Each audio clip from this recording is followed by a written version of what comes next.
В детский сад «Золотой ключик» села Кангайщик ходят около 90 детей. В дошкольном учреждении изучают гагаузский и молдавский языки по программе мультилингвального обучения. По словам педагогов, уровень знания гагаузского языка среди детей не столь высок из-за отсутствия общения в семье. Поэтому в этом вопросе необходимо участие самих родителей. На этих занятиях мы стараемся больше развивать гагаузский язык, то есть через предметы они изучают без перевода.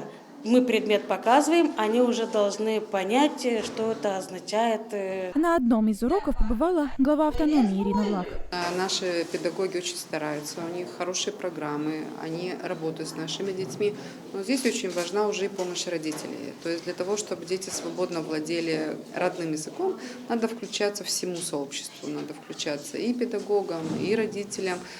И на улице, везде надо говорить на гагаузском, либо использовать в речи те или иные слова. Поэтому я думаю, что нам еще много над чем надо работать. В Гагаузе вот уже 3-й год внедряется программа мультилингвального обучения. Она направлена на то, чтобы дети еще с дошкольного возраста свободно владели родным, а также государственными языками. Ведь чем раньше ребенок начнет учить язык, тем лучше он его освоит. Вторым этапом для ребенка становится обучение в школе. Мария Статова, Григорий Ставилов, Артем Топал. Новости ГРТ.